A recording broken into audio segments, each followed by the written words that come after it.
جگہ جی لگانے کی دنیا نہیں ہے، یہ عبرت کی جا ہے، تماشا نہیں ہے۔ الحمدللہ رب العالمین والصلاة والسلام علی سید الانبیاء والمرسلین، اما بعد فاعوذ باللہ من الشیطان الرجیم، بسم اللہ الرحمن الرحیم۔ الصلاة والسلام علیک یا رسول اللہ وعلی آلک واصحابک یا حبیب اللہ۔ الصلاة والسلام علیک یا نبی اللہ وعلی آلک واصحابک یا نور اللہ۔ مدنی چینل کے ناظرین، سلسلہ ایسا کیوں ہوتا ہے میں ایک مرتبہ پھر حاضر ہیں۔ یہ سلسلہ مدنی چینل کا ایک منفرد سلسلہ ہے جس میں آپ مختلف موضوعات پر بہت ہی مفید معلومات حاصل کر پاتے ہیں۔ الحمدللہ عز و جل آج کے اس سلسلے میں بھی آپ کے لیے بہت ساری معلومات کا مدنی گلدستہ ہے، لہٰذا اس سلسلے میں اچھے انداز میں توجہ کے ساتھ شامل رہیے اور اپنے علم میں اضافہ فرمائیے۔ آئیے پہلے ہم سلسلے میں شامل ہونے کے لیے اچھی اچھی نیتیں فرما لیتے ہیں۔ اللہ تعالیٰ کی رضا پانے اور ثواب آخرت کمانے کے لیے سلسلے میں شامل رہیں گے، اور اس سلسلے میں جو مدنی پھول بیان کیے جائیں گے ان پر عمل کر کے اپنی دنیا اور آخرت کو بہتر بنانے کی کوشش کریں گے۔ صلو علی الحبیب صلی اللہ تعالی علی محمد صلی اللہ تعالی علیہ وسلم۔ مدنی چینل کے ناظرین، آج کا جو سلسلہ ہے اس میں ہم نے 2-3 موضوعات کو جمع کیا ہے، اور اس سلسلے کو ایک لڑی میں پرونے کی کوشش کی ہے جس کو ہم نے نام دیا ہے کیا آپ کو یاد ہے؟ یعنی آپ نے پیچھے سلسلے دیکھے ہیں اور ان میں بہت سارے مدنی پھول بیان کیے گئے، بہت ساری احتیاطیں بیان کی گئی ہیں، بہت ساری باتیں ایسی تھیں جن سے بچنے کا ذہن دیا گیا تھا اور ہمیں بتایا گیا تھا کہ یہ صحیح ہے، یہ غلط ہے۔ تو کیا آپ کو یاد ہے کہ ان سلسلوں میں کیا ہوا تھا؟ اور آج ہم وہ کون سے خاص سلسلے ہیں کہ جو ایسا کیوں ہوتا ہے کہ تحت نگران شورا دامت برکاتہم العالیہ نے بیان فرمائے، اور ہم نے ان کو چوائس کر کے آج کے لیے چنا ہے۔ آئیے ہم اس کی طرف بڑھنے سے پہلے درود پاک کی ایک فضیلت سنتے ہیں، اور درود پاک پڑھنے کی کثرت کے ساتھ پڑھنے کا ذہن بنانے کی نیت سے اس فضیلت کے بعد درود پاک پڑھنے میں بھی شامل ہوں گے۔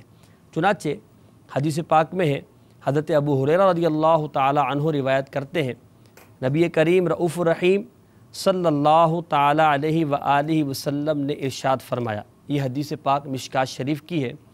سرکار نے فرمایا کہ اس شخص کی ناک خاک آلود ہو جس کے پاس میرا ذکر ہوا اور اس نے مجھ پر درود پاک نہ پڑھا۔ پھر فرمایا اس شخص کی ناک خاک میں مل جائے کہ اس کے پاس رمضان کا مہینہ آیا اور وہ اس مہینے کی برکت سے اپنی مغفرت نہ کروا سکا۔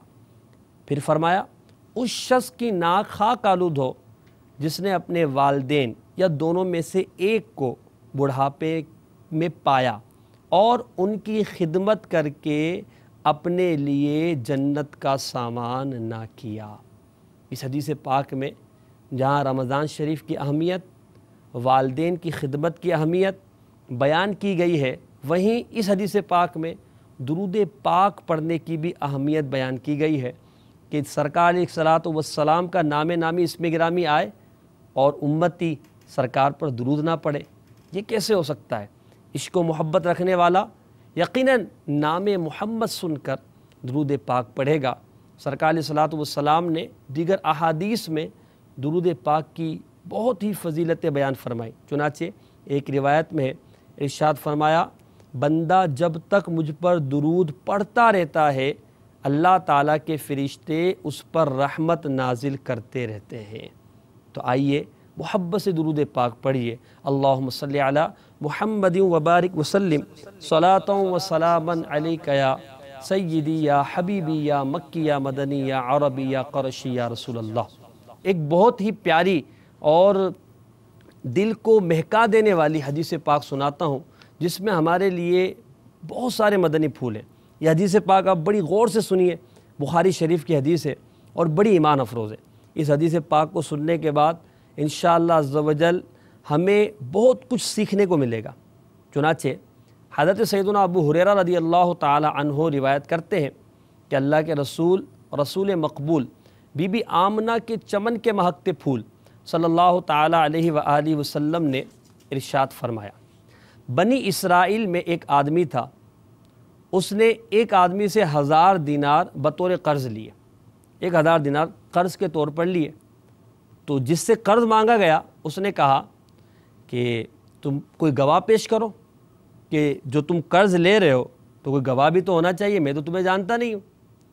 تو قرض مانگنے والے نے کہا کفا باللہ شہیدہ، اللہ تبارک و تعالیٰ ہی گواہ کافی ہے، اللہ تعالیٰ کی گواہی ہمارے لیے کافی ہے۔ پھر قرض دینے والے نے کہا کہ تم کوئی ضامن دو کہ تمہاری ضمانت دے کہ تم مجھ سے قرض لے رہے ہو تو واپس لوٹا بھی دو گے، کہ نہیں میں کیسے مان لوں کہ تم قرض واپس لوٹا دو گے۔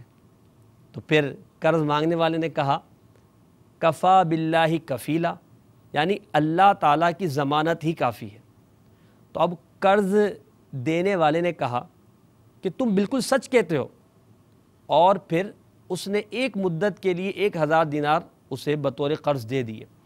قرض لینے والا ان دیناروں کو لے کر سمندر کے پار چلا گیا۔ اب یہاں غور طلب بات یہ ہے کہ قرض لینے والا قرض لے کر سمندر کے پار چلا گیا، قرض دینے والا بھی مطمئن ہو گیا، اور یہاں جو گفتگو ہوئی وہ آپ نے سن لی۔ آگے کیا ہوتا ہے سنیے۔ جب وہ قرض لے کر چلا گیا، قرض ادا کرنے کی مدت جب قریب آئی کہ اب قرض دینا ہے، اور لینے والے نے لازمی سی بات ہے بڑے ہی اچھے انداز میں اس سے گفتگو کی تھی، جب یہ مدت قریب آئی کہ قرض واپس لوٹانا ہے تو اس نے کشتی تلاش کی کہ میں اب کشتی میں بیٹھ کر سمندر پار جاؤں اور جس سے قرض لیا تو اسے واپس کر دوں گا، مگر اس کو کوئی کشتی نہ ملی کہ وہ جس کے ذریعے سمندر پار کرتا۔ تو اب اس نے کیا کیا، کشتی نہیں ملی تو بھئی چلو ٹھیک ہے بھائی کوئی بات نہیں، نہ ملی تو رہ دیتے ہیں، بعد میں دے دیں گے، جب موقع لگے گا تب دے دیں گے۔ ایسا نہیں کیا، بلکہ اس نے ایک انوکھا کام کیا، اور وہ انوکھا کام کیا تھا ذرا سنیے، حیرت اور بڑا ہی حیران کر دینے والا۔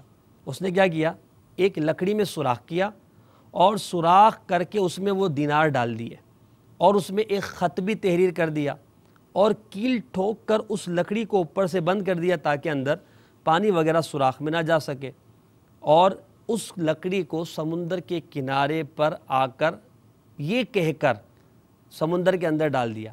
کیا کہا اس نے، یا اللہ تجھ کو معلوم ہے کہ فلاں آدمی سے میں نے 1000 دینار قرض لیے تھے، تو اور میں تلاش میں آیا مگر مجھے جانے کا کوئی راستہ کوئی سبب نہ ملا، تو میں نے اس کو بطور گواہ یہ کہا تھا کفا باللہ شہیدہ کہ اللہ تعالیٰ ہی گواہ کافی ہے، اور بطور ضامن ہونے کی میں نے یہ کہا تھا کفا باللہ کفیلا کہ اللہ تبارک و تعالیٰ ہی کی ضمانت کافی ہے۔ تو اللہ کی شہادت اور اللہ کی ضمانت پر وہ شخص راضی ہو گیا، اور اس نے مجھے 1000 دینار بطور قرض دے دیے۔ میں نے کوشش کی کہ مقررہ مدت میں اس تک وہ قرض پہنچا دوں، اے اللہ تو جانتا ہے، اب تو اس کا امین ہے تو اس رقم کو تو مالک کے پاس واپس پہنچا دے۔ یہ کہہ کر لکڑی سمندر میں ڈال دی، پھر وہ اپنے راستے ہو لیا، اپنے گھر آ گیا۔ ادھر کیا ہوا کہ قرض والے نے جب مدت پوری ہونے لگی تو یہ انتظار میں تھا کہ وہ آئے گا، بھائی بڑا اچھا آدمی تھا، بڑی اچھی باتیں کی تھی اس نے قرض لیتے وقت، تو وہ قرض لینے کے لیے اس مدت کے بعد آیا کہ شاید وہ کنارے پہ پھر مل جائے گا اور مجھے قرض واپس کر دے گا، مگر یہاں اسے کوئی نہ ملا، کوئی کشتی نظر نہ آئی۔ مگر جب وہ جانے لگا تو اس نے دیکھا کہ ایک لکڑی ہے جو کنارے پر پڑی ہے، اس نے اس لکڑی کو جلانے کے لیے لے لیا اور گھر لے آیا، مگر جب گھر آ کر اس لکڑی کو پھاڑا تو اس میں سے 1000 دینار مل گئے، اور خط بھی ملا جس میں قرض لینے والے نے اس کو کوئی بات لکھی تھی۔ چنانچہ اس نے لکھا تھا کہ میں نے خدا کو امین بنا کر تمہارے لیے یہ رقم خدا کے سپرد کر کے تمہارے پاس بھیج دی، اور میں یہ خط میں ساری صورتحال بھی تحریر کر رہا ہوں، تو لہذا تم میری اس امانت کو قبول کرو۔ قرض دینے والے نے جب یہ دیکھا تو اس نے کہا کہ مجھے وہ رقم مل گئی اور میرا قرض ادا ہو گیا۔ واقعہ یوں ہوا کہ چند دنوں بعد پھر ان کی ملاقات ہوئی اور اس نے اپنا واقعہ بیان کیا کہ مجھے اس طرح تمہارا قرض ملا۔ قرض دینے والے نے قرض لینے والے نے آپس میں گفتگو کی اور یوں ان کا احسن انداز میں معاملہ ہو گیا۔ مدنی چینل کے ناظرین، یہ جو حدیث پاک ہے یہ بنی اسرائیل کا ایک واقعہ نبی کریم صلی اللہ تعالی علیہ وسلم نے سنایا۔ اب اس میں بہت سارے مدنی پھول ہیں۔ سب سے اہم ترین بات جو اس میں بیان کی گئی وہ یہ ہے کہ قرض ادا کرنے کی اچھی نیت ہونا، کہ قرض لیا ہے نا تو قرض دینے کی بھی نیت ہونی چاہیے۔ ایسا نہیں کہ قرض لے لیا تو اب دینا نہیں ہے، اب ہم مالک ہو گئے، یہ ہمارا ہو گیا ہے، اب دینا کیسا، ٹھیک ہے دے دیا دیکھیں گے جب آئے گا تب دے دیں گے۔ تو ایسا نہیں ہے، قرض لیا ہے تو دینا ہے، ہمارا نہیں ہے۔ اور جس کی اچھی نیت ہوتی ہے، بلکہ روایت کا مفہوم ہے کہ اگر قرض دار کی قرض دینے کی نیت ہوتی ہے اور وہ تنگ دست ہوتا ہے تو اللہ تبارک و تعالیٰ اس کی اس معاملے میں مدد فرماتا ہے، اور جس کی قرض دبا لینے کی نیت ہوتی ہے تو پھر وہ تباہ و برباد ہوتا ہے۔ بعض اوقات دنیا میں دیکھا جاتا ہے، اور دنیا میں کچھ نہ بھی ہو تو آخرت کے معاملات تو یقیناً بڑے ہی سخت ہیں۔ آج ہمارے معاشرے میں بھی قرض لینے کا ایک بہت بڑا معاملہ ہے۔ لوگ قرض لیتے ہیں، اب وہ قرض چاہے چھوٹی رقم ہو چاہے بڑی رقم ہو، لینا تو ہے نا، قرض تو قرض ہے، چاہے وہ سامان کی صورت میں ہو چاہے پیسوں کی صورت میں ہو۔ 1000-2000 بھی قرض ہوتے ہیں، اور اس سے بڑھ کر رقم 50,000 لاکھ روپے، اور بعض لوگ تو بہت بڑی بڑی رقمیں قرض لیتے ہیں۔ قرض لینے والے یہ غور کریں کہ اگر ان کی قرض ادا کرنے کی طاقت ہے اور وہ جان بوجھ کر ڈیلے کر رہے ہیں، جان بوجھ کر ٹالم ٹول کر رہے ہیں، جان بوجھ کر قرض ادا نہیں کر رہے، تو وہ کہیں امانت میں خیانت کے مرتکب تو نہیں۔ پھر جو مدت مقرر کی تھی اور بات چیت طے کی تھی کہ میں 1 مہینے بعد دے دوں گا، 1 سال بعد دے دوں گا، تو 10 سال گزر گئے، کھا لیا پی لیا، ڈکار بھی نہیں دے رہے، ہضم بھی نہیں ہو رہا، تو قرض ادا کرنے کی نیت نہیں ہے کیا؟ ہمارے معاشرے میں ایسا کیوں ہوتا ہے کہ قرض لے لیتے ہیں، قرض لیتے وقت تو بڑی چکنی چپڑی باتیں کرتے ہیں، جیسا کہ ہم نے جو روایت میں سنا ہے، تو اس میں بھی اس نے جو باتیں کی وہ بڑی ہی دل کو دلاسا دینے والی تھی۔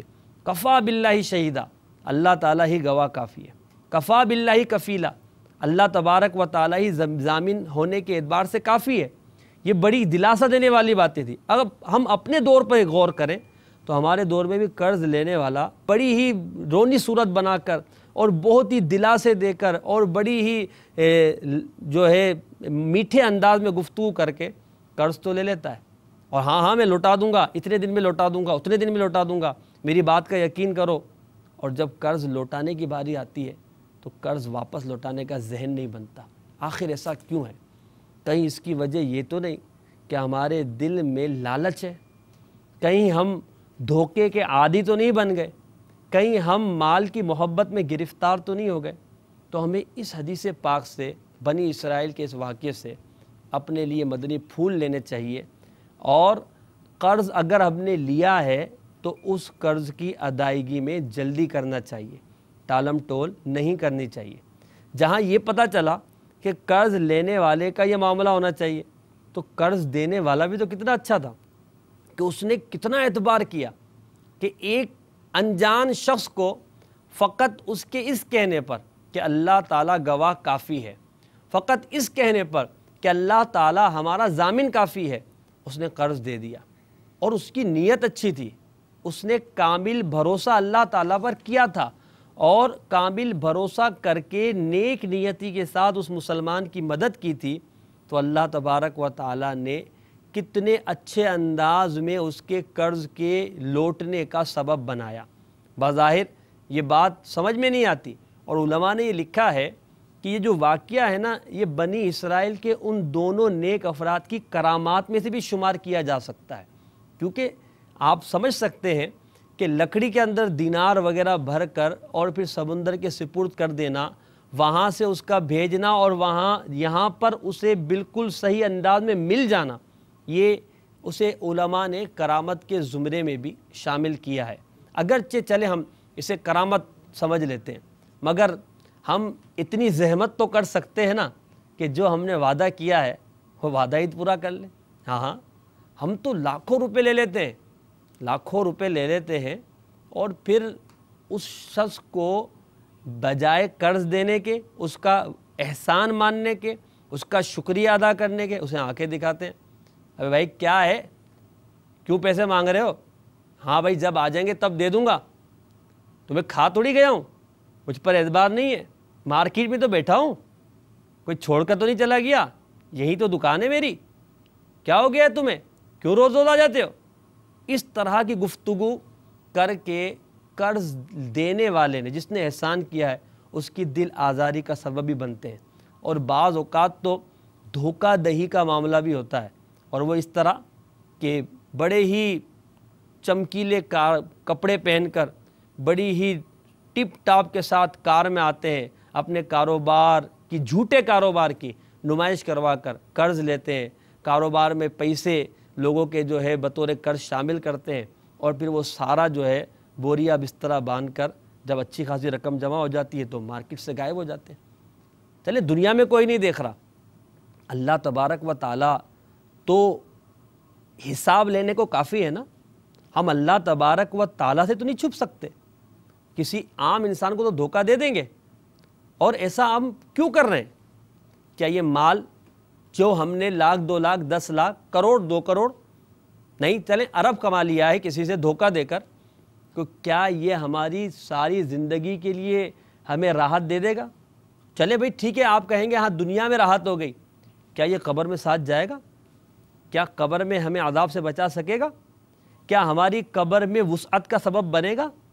کیا ہمیں قبر میں کوئی اس کے وجہ سے تکالیف میں کمی آ جائے گی؟ کوئی ہمارے لیے راحت کا سامان ہو جائے گا؟ نہیں، ہرگز نہیں۔ ٹھنڈے دل سے سوچئے کہ ہم نے یہ جو کیا ہے نا، یہ ہمارے لیے دنیا میں بھی وبال کا سبب بن سکتا ہے، اور آخرت میں بھی اگر توبہ کیے بغیر بھر گئے اور قرض جس سے لیا ہے اس کو راضی کیے بغیر، اس کا ادا کیے بغیر اگر مر گئے تو کہیں ایسا نہ ہو کہ ہمارے لیے یہ سانپ و بچھو کی صورت میں قبر میں آ جائے۔ یہ جو حدیث پاک ہم نے قرض کے حوالے سے سنی، ہمارے معاشرے میں اگرچہ قرض لینے اور دینے کا ایک اچھا خاصا معاملہ ہوتا ہے، مگر دھوکے سے بچنے کا ذہن نہیں، وعدہ پورا کرنے کا ذہن نہیں۔ اس نے دیکھیں وعدہ پورا کرنے کے لیے پوری کوشش کی، تلاش کیا، نہیں ملی، کشتی نہیں ملی، تو اب اپنی تئی کوشش کر کے اس نے مال پہنچانے کے لیے راستہ اختیار کیا۔ تو کیا ہم اپنے ذہن میں یہ بات بھی رکھتے ہیں کہ ہاں بھئی مجھے دینا ہے، لیا ہے تو میرا اپنا نہیں ہے، بلکہ جس کا ہے، جس سے لیا ہے اسی کی ملکیت ہے؟ تو یہ اگر ہمارا ذہن ہے، اور وعدہ پورا کرنے کا ذہن کہ مسلمان نے وعدہ کیا ہے نا، زبان دی ہے، اپنی زبان سے اقرار کیا ہے، میری زبان سے کہا ہوا کلمہ غلط کیسے ہو سکے؟ تو آئیے آج کے اس سلسلے میں ہم یہ نیت کر لیتے ہیں کہ اگر ہم نے کسی سے قرض لیا ہے اور ہماری ادا کرنے کی طاقت ہے تو جلد سے جلد، بلکہ کل نہیں آج ہی اٹھ کر اس کے پاس جا کر اس کا قرض ادا کر دیں، اور اگر طاقت نہیں ہے تو اس سے جا کر مہلت لیں، اور اس کی اگر دل آزاری ہوئی ہے تو اس سے معافی بھی مانگے، اور اپنی آخرت کو، اپنی دنیا کو بہتر بنانے کی کوشش کیجیے۔ یاد رکھیے اگر ہماری نیت اچھی ہوگی، اچھی نیت کے ساتھ اگر ہم یہ معاملہ کرنے جائیں گے تو اللہ تبارک و تعالی ہمارا کارساز و مددگار ہوگا، ہماری ایسے غیب سے اسباب بنیں گے ہمارے لیے کہ قرض جو ہے انشاءاللہ عز و جل ادا ہو جائے گا۔ نیت صاف، منزل آسان، یہ مقولہ، یہ محاورہ تو آپ نے سنا ہوگا نا، نیت صاف، منزل آسان، نیت میں خطرہ، جھولی میں پترا۔ امیر حسن فرماتے ہیں جس کی نیت خراب ہوتی ہے تو اس کے معاملات بھی خراب ہو جاتے ہیں۔ تو اپنی نیت صاف کر لیجئے، اور جس سے قرض لیا ہے اس کو ادا کر دیجئے، یا اس سے مہلت لے لیجئے، اور دھوکے سے بچیے۔ وعدہ خلافی سے بچیے، انشاءاللہ آپ اپنے اندر سکون پائیں گے۔ صلو علی الحبیب صلی اللہ تعالی علی محمد۔ مدنی چینل کے ناظرین، آج کا یہ سلسلہ ایسا کیوں ہوتا ہے، اس میں انشاءاللہ ہم آپ کو مختلف مدنی گلدستے دکھائیں گے، جس میں ہم نے پچھلے سلسلوں میں جو نگران شورا نے مدنی پھول دیے ہیں مختلف معاملات کے حوالے سے، جیسے کہ دھوکے کے حوالے سے، اسی طرح اور بھی بہت سارے سلسلے ہوئے جس میں نگران شورا نے ہمیں سمجھایا ہے، احتیاطی تدابیر بتائی ہیں۔ انشاءاللہ عز و جل ہم اس کے متعلق سنیں گے۔ ابھی ہم کچھ دیر میں آپ کو ایک مدنی گلدستہ دکھائیں گے، آپ دیکھیے گا دھوکے کے بارے میں، اور وہ بڑا انوکھا دھوکا ہے کہ کیا ایسا بھی کوئی کر سکتا ہے کہ چلو یار انسان کے ساتھ تو دھوکا، دوست کے ساتھ دھوکا، بھائی کے ساتھ دھوکا، دکاندار کے ساتھ دھوکا، کبھی کبھی اپنے ابا کو بھی چکما دے دیتے ہیں، جی ہاں، اپنے بہت ہی قریبی رشتہ دار کو بھی دھوکا دیا جا سکتا ہے، استاد کو بھی دھوکا دے دیتے ہیں، سیٹھ کو بھی دھوکا دیا جا سکتا ہے۔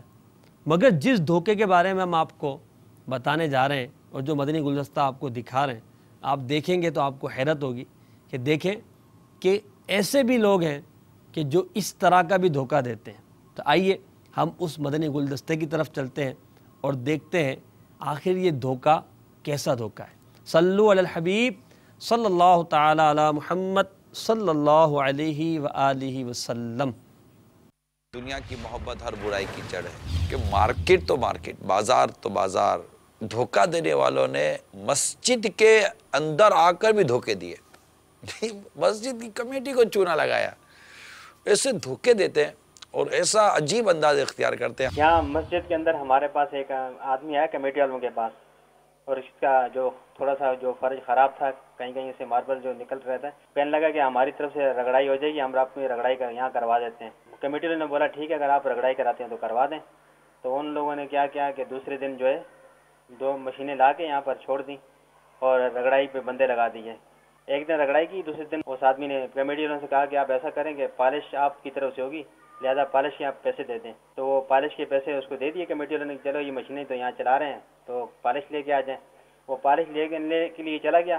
شام کو یہ رگڑائی والوں نے بولا کہ بھائی ہمیں تو آپ پیمنٹ دو۔ تو کمیٹی والوں نے بولا بھائی وہ آدمی نے تو ہمارے کو یہ کہا تھا کہ رگڑائی میں اپنی طرف سے کروا رہا ہوں۔ بولا نہیں ایسا نہیں ہوا، کہ وہ اس نے ہمارے کو یوں بولا ہے بھائی آپ رگڑائی کریں، کمیٹی والے آپ کو پیمنٹ دیں گے۔ کمیٹی والوں نے بولا بھائی اس طرح تو نہیں، ہمارے سے تو یہ کہا تھا کہ رگڑائی میں کراؤں گا، پالش آپ کروائیں گے۔ پالش کے پیسے وہ بندہ لے گیا جو اپنی طرف سے رگڑائی کرانے کے لیے بول گیا، پالش کے پیسے وہ لے کے چلا گیا۔ رگڑائی والے بیچارے جو ہے ان کے ساتھ بھی فراڈ گیا، مسجد کے ساتھ بھی کام ادھورا ہی رہ گیا ہمارا۔ اب کیا کہیں گے اس کو، کہتے ہیں نا کہ وہ گری ہوئی قوم، یہ کس طرح مطلب لوگوں کو دھوکہ دیتے ہیں، کس طرح لوگوں کو لوٹتے ہیں، مذہب اور دین کے نام پر لوگوں کو لوٹ رہے ہیں۔ دیکھیے کسی کو آدمی زہر دے نا تو اس کو پتہ ہے یہ زہر ہے، تو وہ زہر کو زہر سمجھ کے ہی کھا لے گا، زہر کو زہر سمجھ کے ہی پی لے گا، اس کو پتہ ہے کہ میں زہر ہی کھا رہا ہوں، میں زہر ہی پی رہا ہوں۔ لیکن شہد دکھا کر زہر پلانا تو لوگوں کا شہد سے اعتماد نہ اٹھ جائے۔ آپ کو کچھ نہیں ملا، آپ کو مسجد ملی ہے، مسجد کی کمیٹی ملی، کمیٹی والوں کا جیب کا پیسہ تھوڑی جاتا ہے۔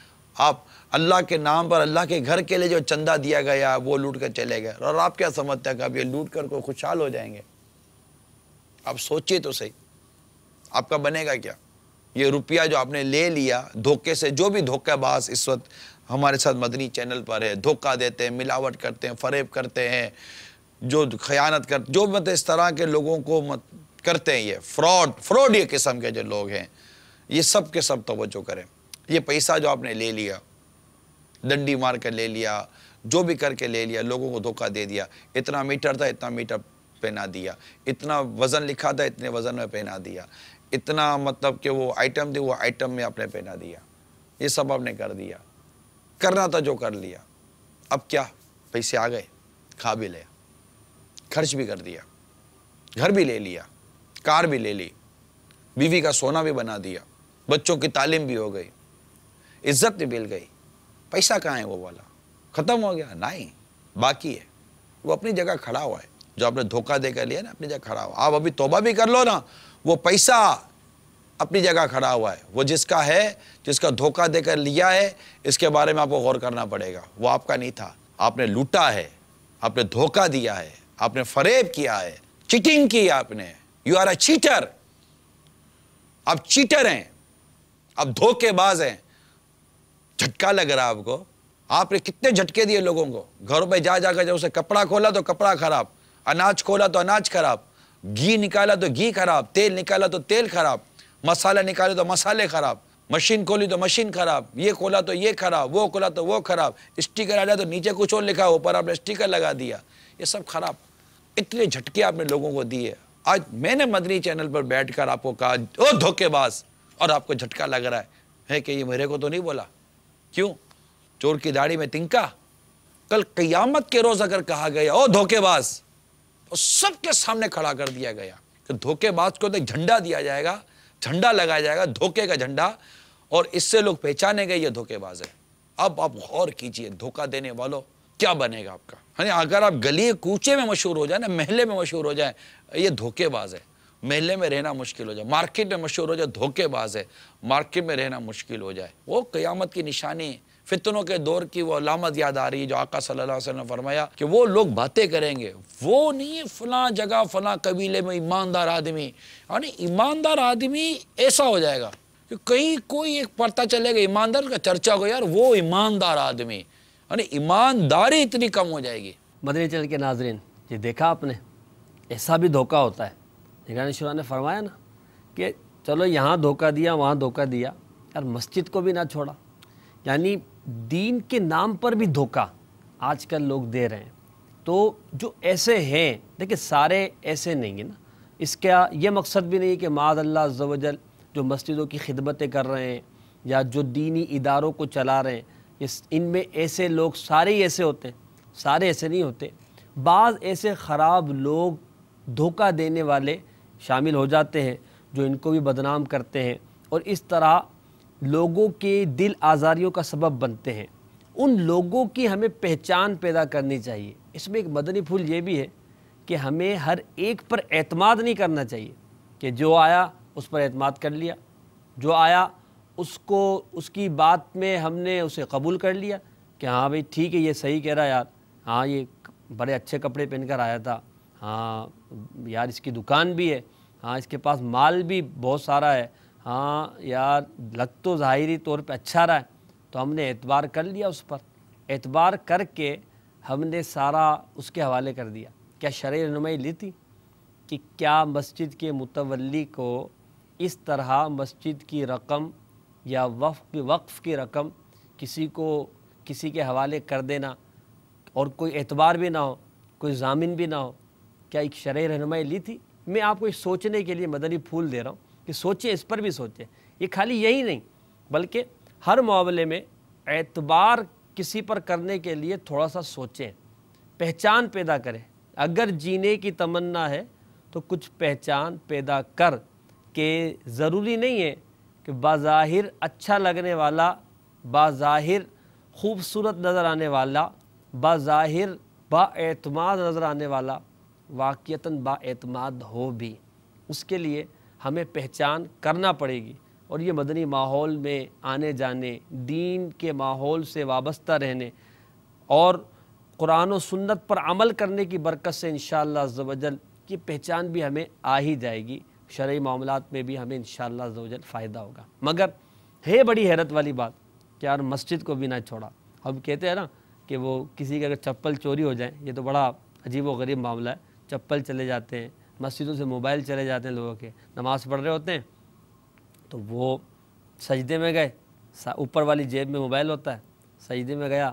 ایک اسلامی میں گیا, مجھے واقعہ یاد ہے, وہ کہتے ہیں میں جمعے کی نماز پڑھنے گیا, آخری صف میں تھا, تو جب سجدے میں گیا تو میرا موبائل نیچے گر گیا. سجدے میں گیا جب تک تھا, واپس اٹھا تب بھی تھا, اور پہلی دوسری رکعت پڑھی تب تک بھی تھا. میں نے جیب میں نہیں رکھا, اس کو ہلایا جلایا بھی نہیں. جب دوسری رکعت کے سجدے میں گیا اور جب میں نے دیکھا تو میرا موبائل غائب تھا. کون لے گیا؟ کوئی جنات لے گئے تھے؟ نہیں, نیچے سے ہاتھ ڈال کے کوئی پیچھے سے ہاتھ صاف کر کے چلا گیا. یعنی مسجدوں میں بھی یہ معاملات ہیں اور لوگ اس طرح پریشان کرتے ہیں, نہیں سوچتے کہ ہم کیا کر رہے ہیں. دین سے دوری ہے, مدنی ماحول سے دوری ہے. لہٰذا اپنا ذہن بھی اچھا کریں اور اپنے گرد و پیش کے ماحول کو بھی اچھا بنانے کی کوشش کریں. ایک مدنی گلدستہ ہم آپ کو اور دکھاتے ہیں جس میں ہمیں بہت ساری احتیاطیں بیان کی گئی ہیں مختلف چیزوں کے حوالے سے، جیسے کہ کچھ آلات ہیں کہ یہ ان آلات کا استعمال یہ ہوتا ہے، اور ہمارے فیضان مدینہ میں جیسے مسجد بھی ہے، مدرسہ بھی ہے، جامعۃ المدینہ بھی ہے اور دیگر مکاتب بھی ہیں، تو یہاں پر بھی وہ آلات نصب کیے گئے ہیں تاکہ کوئی خدا نخواستہ ایمرجنسی ہو، کوئی حادثہ ہو تو اس سے نمٹنے کے لیے فوراً ہی کوئی کام کیا جائے، کوئی پیش رفت کی جائے۔ تو آئیے میں اس اعتبار سے بھی آپ کو ایک مدنی گلدستہ آپ کو دکھانے کی کوشش کرتے ہیں۔ آپ دیکھیے کہ یہ سامان جو ہم آپ کو دکھا رہے ہیں ان کی کتنی افادیت ہے اور کتنی ضرورت ہے، اور اس کا استعمال کرنا یا استعمال آنا ہمارے لیے کتنا فائدہ مند ہے۔ آئیے مدنی گلدستہ دیکھیے۔ صلو علی الحبیب صلی اللہ تعالی علی محمد صلی اللہ علیہ وسلم۔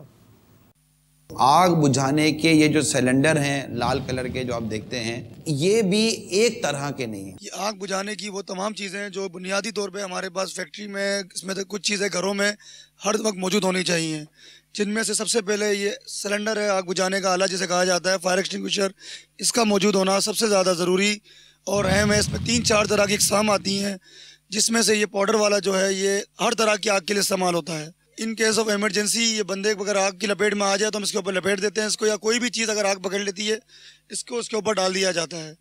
فیضان مدینہ نے ایک بہت اچھا قدم کیا ہے کہ انہوں نے سب چیزوں کا استعمال کیا ہے۔ تیرا شکر مولا دیا مدنی ماحول، عطائے حبیب خدا مدنی ماحول، عطائے حبیب خدا مدنی ماحول، ہے فیضان غوث و رضا مدنی ماحول، ہے فیضان غوث و رضا مدنی ماحول، تیرا شکر مولا دیا مدنی ماحول۔ سلنڈر ہے فائر ایکسٹنگوشر، یہ مختلف اقسام کے ہیں۔ یہ اس میں DCP ڈرائی پاؤڈر ہوتے ہیں، CO2 ہوتے ہیں، AFFF ہوتے ہیں، تو یہ مختلف فائر پر کام کرنے کے لیے استعمال کیے جاتے ہیں۔ الیکٹرک کی آگ کے اوپر زیادہ تر جو یوز ہوتے ہیں ملٹی پرپز DCP جو ڈرائی پاؤڈر ہے، یہ ہر قسم کی آگ کے اوپر اس کو یوز کر سکتے ہیں۔ اس طرح CO2 بھی ہم جو یوز کرتے ہیں الیکٹرانک آلات کے اوپر، کمپیوٹر، ٹی وی وغیرہ اس طرح کی جو چیزیں ہیں اس پر ہم CO2 یوز کرتے ہیں فائر پر، تو اس کی وجہ سے یہ ہوتا ہے کہ اس کے استعمال کرنے سے آگ بجھ جاتی ہے، لیکن اس سے اس کے نقصانات نہیں ہوتے۔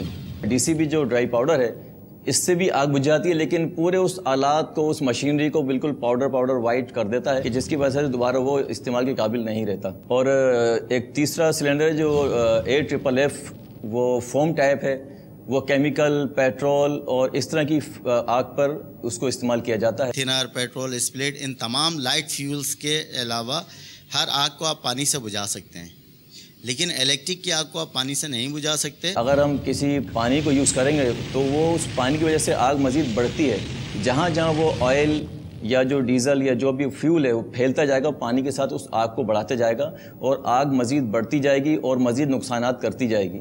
تو لہذا اس کیمیکل اور ڈیزل وغیرہ کی آگ پر ہم AFFF فوم ٹائپ یوز کرتے ہیں، کہ جس کی وجہ سے وہ اس لیکوڈ سے ہلکا ہوتا ہے اور اس کے اوپر اپنی ایک لیئر بناتا چلا جاتا ہے۔ اس لیئر کی وجہ سے وہ آگ کی آکسیجن اور آگ کو بالکل کٹ کر دیتا ہے، جیسے ہی آکسیجن کٹ ہوتی ہے اور وہ آگ وہیں پر فوری طور پر بجھا دی جاتی ہے۔ مطلب وہ کورڈ کرتا ہے، کوٹڈ کر دیتا ہے اس کو، یوں کہیں گے آپ، ہے نا؟ جی، اس کو کوٹڈ کر دیتا ہے کہ وہ کوٹ ہو جاتا ہے اور اس کو آکسیجن پرووائڈ نہ ہو، جی، اس کو آکسیجن سے اس کو روکا جائے تاکہ یہ مزید پھیلنے سے بچے۔ بعض لوگوں کو یہ ہوتا ہے کہ ان کو پتہ نہیں ہوتا، یہ سلنڈر پڑے ہوتے ہیں، حادثات کی جگہ پر آگ لگی ہوئی ہے اور کسی کو پتہ ہی نہیں ہے کہ یہ چلتا کس طرح ہے، تو اس کا استعمال بالکل ہی نہایت آسان ہے۔ آپ یہ لاک پن ہوتی ہے، اس میں سمپل ایک آپ نے اس کو کھینچنا ہے تاکہ یہ حادثے سے پہلے کوئی دبا نہ دے، بس آپ نے سمپل پن کھینچی اور دبا دیا اور بس اس میں سے پاؤڈر نکلے گا اور آگ بجھانے کا کام کرے گا. وہ خدا نخواستہ کہیں آگ لگ گئی تو آپ اس پہ فائر بلینکٹ ڈال سکتے ہیں. کتنی دیر میں یہ آگ گھر پر یا اطراف پر قابو پانے میں کامیاب ہو جاتی ہے؟ حاجی صاحب ایک فائر جو ایک چھوٹی سی فائر ہوتی ہے اس کو بڑی آگ ہونے میں صرف 3 منٹ کا وقفہ درکار ہوتا ہے. کوئی رکاوٹ درکار نہ ہو تو ایک بہت بڑی آگ بن جاتی ہے. ایک کمرے کی آگ 3 منٹ کے اندر پورے کمرے کو ختم کر دیتی ہے. اگر وہ 3 منٹ آپ نے پہلے ٹیلی فون کی تلاش میں نمبر حاصل کرنے میں یا اطلاع دینے تک میں ضائع کر دی ہے تو پھر آپ تصور کر لیجئے کہ فائر بریگیڈ کے پہنچنے تک آپ کا پورا گھر آگ سے جل چکا ہوگا. 3 منٹ کے اندر اندر یہ آگ پر قابو پانے کی کوشش کرنی چاہیے. اس چینل کے توسط سے ایک میسیج دینا چاہوں گا عوام کے لیے بھی اور اپنے اعلیٰ حکام کے لیے بھی کہ جو fire first aid road safety کے جتنے بھی یہ پروگرامز ہیں جو اویئرنیس سیشنز ہیں ان کو اسکول کا اور سلیبس کا پارٹ بنا دیا جائے. اور عوام سے یہ درخواست ہے کہ یہ ایک چھوٹا سا آلہ جو آگ بجھانے کا ہے جس کو ہم فائر ایکسٹنگویشرز کہتے ہیں جو 1000 روپے سے لے کے شاید 3000 روپے تک کی کاسٹ کا ہو, یہ ہر گھر میں ہر شاپ پہ ہر فیکٹری میں ہر جگہ پر انسٹال کریں. ہمارے وہاں لوگ fire brigade rescue bomb disposal casualties ایسے اداروں کے نمبر اپنے پاس سیف نہیں رکھتے, ڈائریکٹ فائر بریگیڈ کو کال نہیں آتی جس کی وجہ سے ہم تک پہنچنے میں اطلاع جو ہے وہ لیٹ ہو جاتی ہے. لوگوں میں اویئرنیس نہیں ہے کہ ایمرجنسی ادارے چاہیں ایمبولینس ہو فائر بریگیڈ ہو پولیس ہو ان تمام اداروں کے جب ہوٹرز آن ہوتے ہیں امبر لائٹس آن ہوتی ہیں تو پھر ان کو راستہ دیا جائے تاکہ ہم اپنی ایمرجنسی کو پہنچ. جی مدنی چینل کے ناظرین, آپ نے آگ کے حوالے سے آلات پر بڑی اچھی گفتگو سنی. نگران شورا میں مدنی پھول دیے اور ہمارے دیگر اسلامی بھائیوں نے اس بارے میں مدنی پھول دیے. آپ نے فیضان مدینہ کے کچھ مناظر بھی دیکھے کہ جہاں پر آگ سے بچنے کے حوالے سے آلات کو نصب کیا گیا ہے اور اس کی معلومات بھی ساتھ میں آویزہ کی گئی ہے. ہمیں اس معلومات کو بھی پڑھنا چاہیے کہ وہ معلومات کیا ہے, کس طرح اس کو چلانا ہے اور جب آگ لگ جائے تو اس وقت کیا کرنا چاہیے. جیسا کہ ابھی ایک اسلامی بھائی جو تاثرات دے رہے تھے فرما رہے تھے کہ اس کو سلیبس کا حصہ بنا دیں. چلے مدنی چینل نے ماشاءاللہ ہماری رہنمائی کی اور ہمیں اس حوالے سے بتایا کہ ایسے موقعوں پر جب حادثہ ہوتا ہے تو فوری طور پر کیا اقدامات کرنے چاہیے. جیسا کہ امیر اہل سنت دامت برکاتہم العالیہ چونکہ محسن ہے ہمارے, ہر معاملے میں رہنمائی فرماتے ہیں, تو بھگدڑ جب مچ جائے یا کوئی بہت بڑا حادثہ ہو جائے لوگ بھاگ رہے ہوں تو اس وقت آپ نے ایک احتیاط بتائی کہ جب ایسا کوئی سلسلہ ہو کہ لوگ ادھر ادھر بھاگ رہے ہوں کہ بڑی بھگدڑ مچ گئی, کوئی ادھر جا رہا ہے کوئی ادھر جا رہا ہے, تو بجائے آپ بھاگنے کے کسی شے کا سہارا لے کر اس سے چمٹ جائیں, چاہے دیوار ہو چاہے کار ہو کوئی چیز ہو جس سے آپ چمٹ جائیں گے تو انشاءاللہ تعالی آپ نقصان سے بچ جائیں گے. اور اگر آپ بھگدڑ میں شامل ہو گئے اور آپ بھی ادھر ادھر بھاگنے لگے تو پھر ہو سکتا ہے کہ آپ کو بھی نقصان ہو جائے. یہ ساری چیزیں کیا ہیں؟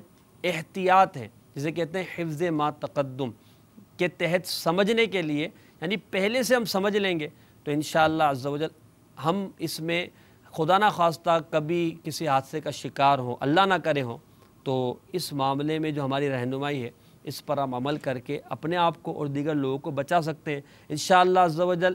کچھ دیر بعد نگران شورا دامت برکاتہم العالیہ ہمارے ساتھ سلسلے میں شامل ہوں گے. اس سے پہلے آئیے ہم انشاءاللہ کچھ ڈاکٹرز کے تاثرات آپ کو سناتے ہیں. صلو علی الحبیب صلی اللہ تعالی علی محمد صلی اللہ علیہ وسلم. کس طرح آگ لگتی ہے, کچن میں چولہے کے ساتھ جو عورتیں کام کرتی ہیں وہ کیسے آگ سے جھلس جاتی ہیں, اور اس کے علاوہ آگ اگر لگ جائے, اگر کوئی شخص جھلس جائے تو امیڈیٹلی اس کے ساتھ کیا فرسٹ ایڈ کرنی چاہیے, کیا فوراً اس کے لیے طبی سہولیات مہیا کرنی چاہیے. بڑی توجہ کے ساتھ سنیے. میں امید کرتا ہوں کہ اگر ڈاکٹر صاحب کی ان باتوں کو آپ نے نوٹ کر لیا اور ہم سب نے اس کو محفوظ کر لیا اور ان کی بتائی گئی احتیاطوں پر اگر عمل کرنے کی کوشش کی تو ہم اپنی فیکٹری کو, اپنے بچوں کو, خود کو, اپنے گھر کو, اپنے گھر کے لوگوں کو آگ کے جلنے سے کسی حد تک بچانے میں کامیاب ہو سکتے ہیں. میرا نام ڈاکٹر احمد ہے.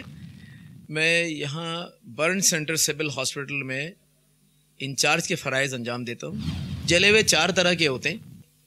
سب سے زیادہ فائر برن سے جلے ہوئے ہوتے ہیں, جو آگ سے جلنا جسے کہتے ہیں، یہ ہمارے تقریباً 60% کیسز ہوتے ہیں، اور جو بقیہ کیسز ہوتے ہیں وہ الیکٹریکل برن، بجلی سے جلے ہوئے، کیمیکل برن، مختلف کیمیکل ہوتے ہیں جو گھروں میں بھی استعمال ہوتے ہیں، ایگریکلچر میں استعمال ہوتے ہیں، فصلوں میں استعمال ہوتے ہیں، کیڑے مکوڑے مارنے کے لیے ان سے جلے ہوئے ہوتے ہیں، اور آخر میں گرم پانی سے جلے ہوئے۔ ہمارے ہاں زیادہ تر جلے ہوئے کیسز آگ سے آتے ہیں، اور آگ سے جو جلتے ہیں وہ غفلت، لاپرواہی اور اویئرنیس نہ ہونے کی وجہ سے، زیادہ تر اس میں سے بھی خواتین ہوتی ہیں جو کچن میں جل رہی ہوتی ہیں۔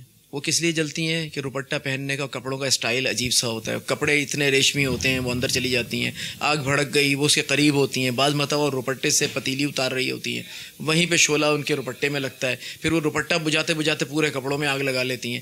تو یہ تمام چیزیں جو ہوتی ہیں یہ لوگوں کی بعض مرتبہ موت کا باعث بھی بنتی ہیں۔ ایک اور وجہ جو سب سے بڑی ہوتی ہے وہ یہ ہوتی ہے کہ کوکنگ رینج کے پیچھے ایک پائپ ہوتا ہے جو مین لائن سے کنیکٹڈ ہوتا ہے، وہ پائپ ربڑ کا ہوتا ہے، پیلے رنگ کا، اب وہ ربڑ کا پائپ کچھ دن کے بعد جا کے سال 2 سال 4 سال کے بعد ہارڈ ہو جاتا ہے، سخت ہو جاتا ہے، سخت ہونے کے بعد وہ چٹکتا ہے جیسے عام پائپ چٹکتے ہیں، اس میں سے گیس لیک ہونا شروع ہوتی ہے۔ تو لوگ کبھی پرواہ بھی نہیں کرتے، 10-10 20-20 سال سے وہ پائپ لگا رہتا ہے، اس کو اگر چینج کر لیں ہر 3 سال بعد 4 سال بعد تو وہ اس خطرے کا باعث نہیں بنے گا، کیونکہ آگ اس میں سے گیس نکلنا شروع ہوتی ہے۔ اچھا، کچن رات میں بند کر دیے جاتے ہیں، جب رات میں وہ بند کر دیے جاتے ہیں، صبح جب اہل خانہ اٹھتی ہیں، خاتون خانہ، تو وہ جا کے ماچس جلاتی ہیں بچے کو ناشتہ بنانے، اس وقت وہ ویسے بھی نیند میں ہوتی ہیں، انہیں اتنا ذہن میں ہوتا بھی نہیں کہ کیا اسمیل آ رہی ہے، ایک دم بلاسٹ ہوتا ہے۔ اچھا، جب وہ بلاسٹ ہوتا ہے وہ اتنا شدید ہوتا ہے کہ بعد میں جا کے کوئی اس بات کا سروے کر کے اندازہ نہیں لگا سکتا کہ نوب کھلی رہ گئی تھی چولہے کی یا وہ پائپ کے اندر کوئی پرابلم تھا۔ میں نے بتلایا نا، تھوڑی سی غفلت، لاپرواہی اور اویئرنیس کی کمی کی وجہ سے سارے حادثات ہوتے ہیں۔ ایک اور غلطی یہ کرتے ہیں لوگ کہ چولہا پہلے کھول دیتے ہیں، اس کے بعد ماچس جلانا شروع کرتے ہیں، یہ کیسز بھی ہمارے پاس ہے۔ اب گیس نکل رہی ہے، چولہا تو ابھی سٹارٹ نہیں ہوا، اگنٹ نہیں ہوا، وہ مشعلہ نہیں بنا اس میں، اور گیس نکلنا شروع ہوئی، اور گیس آپ کے قریب آ رہی ہے، آپ کو اندازہ نہیں ہے، وہ جب آپ لگاتے ہیں تو گیس تقریباً اس تک پہنچ چکی ہوتی ہے جو شخص اس چولہے کے قریب کھڑا ہوا ہوتا ہے، تو ایک دم سے دھماکہ ہوتا ہے، اس دھماکے کی وجہ سے کپڑوں میں بھی آگ لگ سکتی ہے، چہرہ بھی جھلس سکتا ہے اگر قریب چہرہ لے کر چلے جائیں۔ چھوٹا سا حادثہ بعض مرتبہ پوری فیملی کا سکون برباد کرتا ہے۔ ایک تو لوگوں کو اندازہ نہیں ہوتا فرسٹ ایڈ کیا دینی ہے، بجھانا کس طرح ہے، وہ آگے ایک دم ان کے قریب آ جاتے ہیں، اپنے ہاتھ لگا دیتے ہیں، اپنے آپ کو بھی ملوث کرتے ہیں۔ کئی دفعہ ایسا ہوا کہ شوہر بھی مر گئے اس میں، بیوی کی بھی زندگی ختم ہوئی، چھوٹا بچہ تھا وہ آ کے ان کو لپٹ گیا گھبراہٹ میں، وہ بچہ بھی گیا۔ تو اس طرح ایک فیملی کے 3-3 4-4 افراد جو ہے اس میں ملوث ہوتے ہیں اور ان کی موت واقع ہوتی ہے۔ ایک آگ لگنے کا اور میں آپ کو بتلاؤں کہ کیا طریقہ کار ہے کہ پانی کا جو ٹینک ہوتا ہے یہ اگر 4-6 دن بند ہے تو اس میں گیس ایکومولیٹ ہو جاتی ہے، جو زمین سے نکل رہی ہوتی ہے وہ گیس ٹینک میں بھر جاتی ہے، وہ گیس جو ہوتی ہے وہ ہائیلی انفلیمیبل ہوتی ہے، مطلب فوراً شعلہ پکڑتی ہے۔ لوگ یہ کرتے ہیں کہ اکثر کچھ دن گھر سے باہر ہیں، واپس آئے،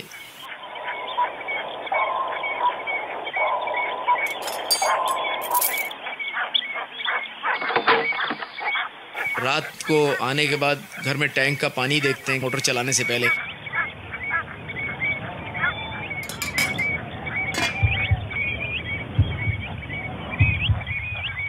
اور ٹینک کا پانی دیکھنے کے لیے وہ ماچس یوز کرتے ہیں عموماً۔ وہ جیسے ہی ماچس جلا کے ٹینک کے قریب لے کے جاتے ہیں وہاں ایک زبردست قسم کا دھماکہ ہوتا ہے، وہ لوگ سمجھ بھی نہیں پاتے ہیں کہ یہ دھماکہ ہوا کس وجہ سے۔ جب بھی کوئی ٹینک بند ہوگا، چاہے وہ پانی کا ہو، سمپل واٹر کا ہو یا سیوریج کا، سیوریج میں تو بہت زیادہ گیسز بھری آتی ہیں بہت جلدی، واٹر میں تھوڑا سا ٹائم لگتا ہے، لیکن یہ گیسز اس کے اندر اسٹاک ہو جاتی ہیں اور نہیں پتہ کہ کون کون سی گیسز اس کے اندر جمع ہوئے ہیں۔ ٹینک ہوتا ہے، اس کے اوپر جو ڈھکن ہوتا ہے لوہے کے، عموماً جب ہم ڈھکن کو اٹھاتے ہیں تو اس سے بھی ایک رگڑ پیدا ہوتی ہے جس سے چنگاری اسپارک ہونے کا چانس ہوتا ہے، اس اسپارک سے بھی آگ لگنے کا چانسز ہوتا ہے۔ تو ان چیزوں کو تھوڑا سا فوکس کریں۔ ہمارے ہاں آ کر بھی وہ یہی کہتے ہیں کہ ڈاکٹر صاحب ہماری سمجھ میں نہیں آیا دھماکہ کس چیز سے ہوا ہے۔ تو کس طرح پانی کا لیول دیکھیں، ایک ٹارچ رکھیے، ٹارچ سے پانی کا لیول دیکھیے، کبھی ماچس اس کے قریب نہ جلائیں۔ آج کل جنریٹر بہت عام ہے، لوگ یہ کرتے ہیں جنریٹر میں فیول چلتے جنریٹر میں بھر رہے ہوتے ہیں، یہ سب سے خطرناک کام ہے، کیونکہ پیٹرول، اچھا بعض مرتبہ یہ ہوتا ہے کہ جنریٹر میں، چلتے جنریٹر میں پیٹرول ڈالتے ہیں، یہ تو غلطی ہے، اس میں بھی آگ لگ سکتی ہے اس لیے کہ چلتے جنریٹر میں کہیں نہ کہیں سے چنگاریاں نکل رہی ہوتی ہیں۔ ایک اور طریقہ ہے جنریٹر میں جو لوگ اکثر جس کی وجہ سے جھلس کر آتے ہیں کہ اندھیرا ہوتا ہے، ہاتھ میں موم بتی پکڑے ہوئے ہوتے ہیں، ایک ہاتھ میں موم بتی ہے، ایک ہاتھ میں وہ کنٹینر ہے جس کے اندر پیٹرول ہے، وہ پیٹرول ڈال رہے ہوتے ہیں اور موم بتی اتنا قریب ہوتی ہے کہ جب وہ ڈالنے لگتے ہیں تو وہاں سے گیس نکلتی ہے پیٹرول کی اور اس موم بتی سے وہ آگ کیچ کرتی ہے، بس وہیں سے آگ لگی ہے۔ جی مدنی چینل کے ناظرین، آپ نے دیکھا کہ ڈاکٹر صاحب نے کتنی پیاری ہمیں ہدایت عطا فرمائی اور ہمیں احتیاطیں دی کہ ٹینک کھولیں تو یہ احتیاط کرنی ہے، اگر جنریٹر چلا رہے ہیں تو یہ احتیاط کرنی ہے۔ آج کل تو ویسے بھی گرمی کا موسم آ گیا ہے اور جنریٹر کا استعمال کثرت سے ہوگا، تو لہٰذا جب آپ جنریٹر چلانے جائیں تو برائے کرم ہمارے ان مدنی پھولوں کو بھی یاد رکھیے گا، جنریٹر کے قریب ماچس نہیں جلائیے گا، جنریٹر چلتے چلتے آپ اس میں پیٹرول وغیرہ نہ ڈالیے گا، کہیں ایسا نہ ہو کہ کوئی بہت بڑا حادثہ ہو جائے، اور کہیں ایسا نہ ہو کہ آپ بولیں کیا ہوتا ہے، تھوڑی سی تو چیز ہے، خالی پیٹرول ہی تو ڈال رہا ہوں، کہیں ایسا نہ ہو کہ آپ کا اس کو تھوڑا سا چھوٹا سا سمجھ لینا آپ کے گھر والوں کے لیے بہت بڑے صدمے کا سبب بن جائے، بہت بڑے صدمے کا۔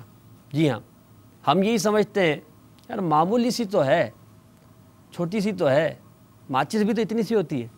تو ان احتیاطوں کو یقیناً ہمیں استعمال کرنا چاہیے اور اپنے ذہن میں ان کو رکھنا چاہیے۔ ہاں بعض اوقات ہوتا ہے کہ وہ بندہ جلدی میں ہوتا ہے تو ذہن میں نہیں رہتا کہ مجھے کرنا کیا ہے، تو وہ اپنی عادت کے مطابق ہی وہ سب کچھ کر رہا ہوتا ہے، پھر کبھی کوئی نقصان ہو جاتا ہے، کبھی کوئی حادثہ ہو جاتا ہے، تو پھر اس سے وہ یاد آتا ہے کہ ہاں یار چینل پہ وہ بتایا تھا کہ یوں نہیں کرنا تھا، مگر اب اس کا سوچنا، اب اس کا یاد آنا شاید اس کو فائدہ مند نہ ہوگا۔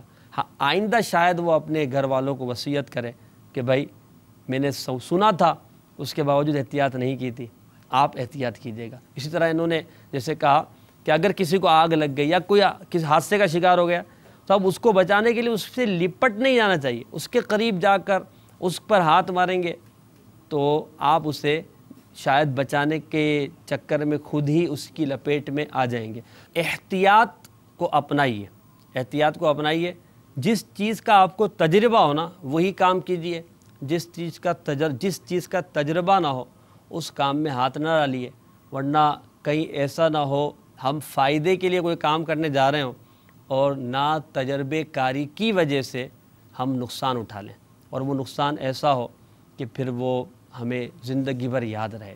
تو تجربہ بھی ہونا چاہیے، احتیاط بھی ہونی چاہیے، علم بھی ہونا چاہیے، معلومات بھی ہونی چاہیے۔ یہاں ایک بات ذہن میں آ رہی وہ یہ کہ جو دنیاوی معاملات میں ہم اتنی احتیاطوں کی بات کر رہے ہیں کہ آپ دیکھیں کہ احتیاط، علم، معلومات کے بغیر ہم نہیں بچ سکتے، سمجھ میں نہیں آتا نا۔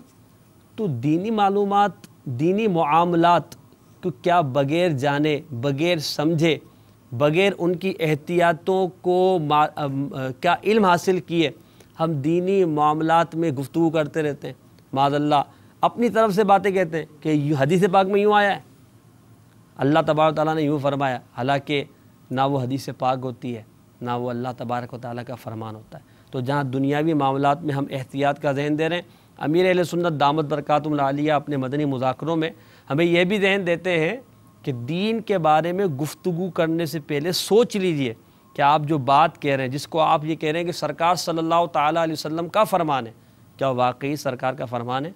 کسی عالم دین سے آپ نے اس کی تصدیق کروائی ہے؟ کیا واقعی وہ حدیث پاک ہے؟ اور جو بات آپ کسی کی طرف منسوب کر رہے ہیں کیا واقعی اس کا وہ قول ہے؟ اور جو مسئلہ آپ بیان کر رہے ہیں کیا واقعتاً مسئلہ اسی طرح کا ہے؟ اگر آپ کو یقینی صحیح معلومات ہے اور آپ نے کسی عالم سے تصدیق کروا لی ہے تو مرحبا، آگے بڑھائیے اور علم پھیلانے کا ثواب کمائیے، اور اگر نہیں معلوم تو نہیں، آگے نہ بڑھائیں۔ ثواب سمجھ کر ایسے میں سے آگے بھیجتے ہیں اور لکھتے ہیں کہ اتنوں کو بھیجو گے تو اتنا ثواب ملے گا، حالانکہ وہ جو بات ہوتی ہے اس میں بہت حد تک غلطیاں ہوتی ہیں، ان غلطیوں کا ازالہ بھی کرنا ضروری ہے۔ صلو علی الحبیب صلی اللہ تعالی علی محمد صلی اللہ علیہ وسلم۔ اسی طرح ہم نے جو بھی مدنی گلدستہ دیکھا، اس مدنی گلدستے میں ایک احتیاط گھر کی اسلامی بہنوں کے لیے بھی بتائی، کیونکہ اکثر باورچی خانوں میں انہی کا سلسلہ ہوتا ہے کہ وہ کھانا بناتی ہے، باورچی خانے میں صفائی ستھرائی کا معاملہ ہوتا ہے، ناشتہ وغیرہ بنانا ہوتا ہے، تو یہ سارے معاملات وہ کرتی ہیں۔ تو گھر کی اسلامی بہنوں کو بھی ان احتیاطوں کو سمجھنا چاہیے کہ بھئی وہ ہوتا ہے نا جلد بازی میں، مثلاً وہ صافی نہیں ہے اٹھانے کے لیے، برتن اٹھانے کے لیے جیسے بتایا، تو کیا کرتی ہے اپنے چلو سے، اپنے دامن سے یا اپنے دوپٹے سے ہی جو ہے وہ پتیلی وغیرہ اٹھا لی.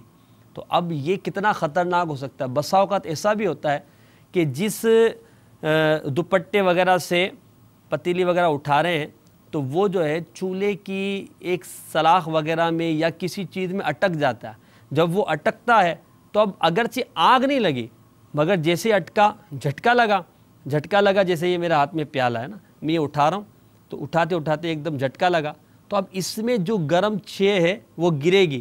بعض اوقات وہ جسم کے کسی حصے پہ گر جاتی ہے تو وہ لازمی سی بات ہے تکلیف ہوتی ہے، اور اگر جسم کے کسی حصے پہ نہیں بھی گری تو کپڑوں پہ گر جاتی ہے، کپڑے خراب ہو جاتے ہیں.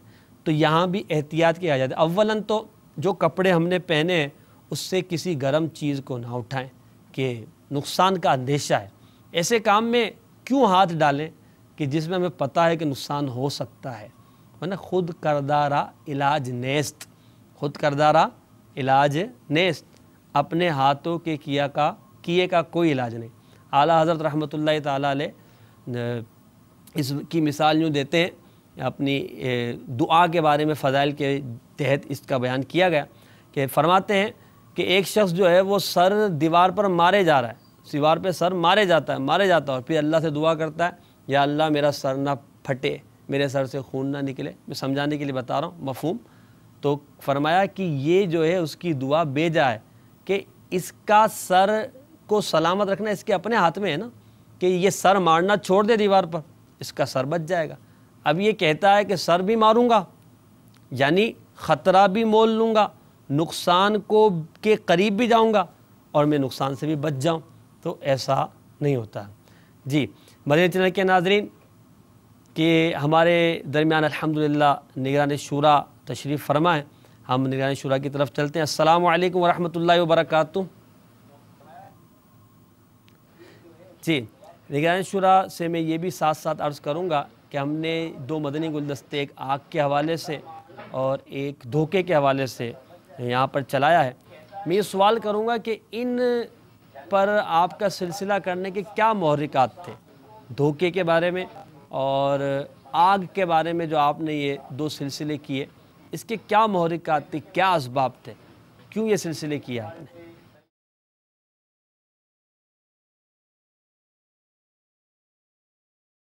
وعلیکم السلام ورحمۃ اللہ وبرکاتہ. الحمدللہ عز وجل. بھی مدنی چینل کا یہ جو سلسلہ ہے ایسا کیوں ہوتا ہے، اس کی بنیادی سمجھیے کہ یاد دہانی تھی جو آپ یہ جو آج اپنے سلسلے کا رکھا ہے. اور اس میں یہ ہے کہ ہم اس سلسلوں کے ذریعے ہم آپ کو بتاتے رہے ہیں کہ ایسا نہیں کرنا چاہیے تھا ورنہ ایسا ہو جائے گا، ایسا نہیں کرنا چاہیے تھا کہ ورنہ ایسا ہو جائے گا. تو یہ اس کی بنیاد تھی ہمارے یہ سلسلے کی. ہمیں یاد ہے کہ میں بیرون ملک تھا تو ہمارے ملک میں ایک سنیما گھر میں دھماکہ ہوا تھا اور اس پر سلسلہ کیا تھا ہم نے. پھر اس کے بعد پھر ایک سنیما گھر میں دھماکہ ہوا اور اس پہ کئی جانیں چلی گئیں فلم دیکھتے دیکھتے. اس پر ہم نے سلسلہ کیا ایسا کیوں ہوتا ہے. ہم چونکہ گزرے ہوئے واقعہ سے عبرت حاصل نہیں کرتے، جس کی وجہ سے ہمیں عموماً اس طرح کے حالات و معاملات کا سامنا کرنا پڑتا ہے.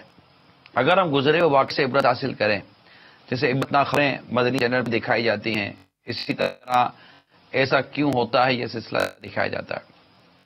تو اس طرح کے کچھ اخبار کی خبریں آتی ہیں، کچھ اس طرح کے لوگوں سے مل جل کر پتہ چلتا ہے یار ایسا ہو رہا ہے، ایسا ہو رہا ہے، ایسا ہو رہا ہے، ایسا بھی ہو گیا، ایسا بھی ہو گیا، ایسا بھی ہو گیا. تو ہم سلسلہ لے کر آئے تھے کہ آخر ایسا کیوں ہوتا ہے، اس کے ہونے کے اسباب کیا ہیں. آخر آپ کو نزلہ ہوا تو کیوں ہوا، آپ کے گلے میں درد ہوا تو کیوں ہوا، آپ کے بدن میں درد ہے تو کیوں ہے، آپ کے سر میں درد ہے تو کیوں ہے، آپ کو فلاں بیماری لگ گئی تو کیوں لگی ہے. جب تک کہ اسباب اور ریزن کو ڈھونڈا نہیں جائے گا اور دور نہیں کیا جائے گا، بیماری دور کیسے ہو سکتی ہے. تو ہم اس سلسلے کے ذریعے آپ تک گویا کہ ایک طرح سے اسباب لے کر آتے ہیں کہ یہ ریزن ہے، یہ سب ہے، اس وجہ سے پورا ہوتا ہے. اور کوشش یہ کی جاتی ہے، آپ کو نیکی کی دعوت دی جاتی ہے کہ آپ ان چیزوں کو لے کر اپنے آپ کو درست کریں. میں بھی درست کروں، آپ بھی درست کریں. اب دھوکے کا سلسلہ ہوا تو ظاہر ہے کہ اس طرح کی چیزیں مارکیٹ میں عام ہیں. اب یار فلاں چونا لگا گیا، فلاں دھوکہ دے گیا، فلاں چکما دے گیا، فلاں یہ کر گیا، فلاں وہ کر گیا. آخر اس کے اسباب کیا ہیں؟ اس روز کچھ نہ کچھ عرض کیا گیا. پھر اس کے دنیاوی نقصانات بھی ہم اپنے سلسلے میں بتاتے ہیں. اور کہ یہ دعوت اسلامی کا اپنا چینل ہے، مدنی چینل، اور ظاہر ہے کہ اس میں ایک آخرتی حوالے سے ایک سوچ دی ہے. تو اخروی نقصان ہے، کیا ہوگا، کیا ہوگا. جس طرح ابھی ہم سن رہے تھے مسجد کے حوالے سے، جو آپ نے بتایا کہ مسجد کے حوالے سے ایک شخص دھوکہ دے گیا، حقوق العباد کی اہمیت وغیرہ وغیرہ یہاں بیان کیا تھا. تو عرض کرنے کا مقصد یہ ہے کہ جو پائپ، اب آپ لایا کہ یہ پائپ یوں ہوتا ہے تو ہو جاتا ہے، ایسا ہو جاتا ہے، وہ جاتا ہے. اب یہ سوال مدنی کی ناظر ہے، آیا آپ نے یہ سلسلہ دیکھنے کے بعد اپنے بچی کھانے میں گیس کے پوائنٹ آف ویو پر، گیزر کے حوالے سے، گیس کے حوالے سے، چولہے کے حوالے سے، اس کے استعمال کے حوالے سے، اور اس کی پائپ لائن کے حوالے سے، اس کے نوزلز کے حوالے سے جو کچھ کہا گیا تھا کہ جناب یوں آگ لگ جائے گی، یوں آگ لگ جائے گی، ایسا ہو جائے گا، ویسا ہو جائے گا، کیا نتیجہ نکلا؟ کس نے کیا تبدیلی کی؟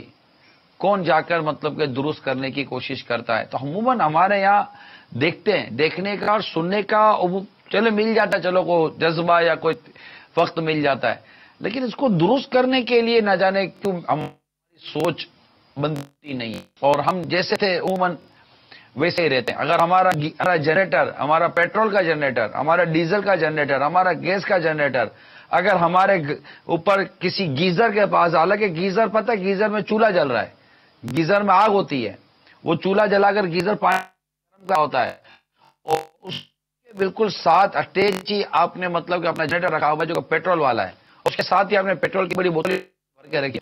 اب آپ بتائیے کہ اب یہی جو آپ نے کہا نا کہ دیوار میں سر مارو تو اپنا ہی سر پھٹے گا، اور پھر اس پر یہ تمنا کرنا کہ یہ بھی ہو جائے، یہ بھی ہو جائے، یہ نہیں ہو سکتا. آپ پانی میں غوطہ لگائیں گے تو آپ کے بال تو گیلے ہوں گے.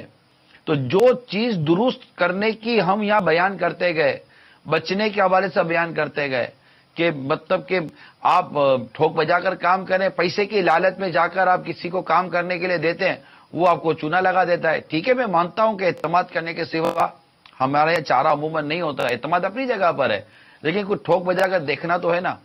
کچھ دیانت داری دیکھیں گے. ایک شخص نمازیں نہیں پڑھتا، ایک شخص عبادت نہیں کرتا، ایک شخص کے حال احوال بتا دیتا ہے کہ یہ کتنا مطلب کہ نیک اور سچا آدمی ہوگا. تو اس انداز پر اگر ہم غور کریں تو امید کرتے ہیں کہ آپ کو مدنی چینل کے سلسلے، مدنی مذاکروں میں جو مدنی پھول دیے جاتے ہیں، دیگر سلسلوں میں جو مدنی پھول دیے جاتے ہیں، الحمدللہ ہمارا ایک اتوار کو سلسلہ ہوتا ہے Faizan Islam, no doubt is one of the excellent سلسلہ in Madani channel, Faizan Islam, perform by Mufti Muhammad Qasim صاحب، الحمدللہ عز و جل. اسی طرح اور بھی بہت سارے سلسلے ہوتے ہیں الحمدللہ. احکام تجارت ہمارے ہوتا رہا. اس کے علاوہ اور بھی بہت سے بیانات مبلغین کے ہوتے ہیں.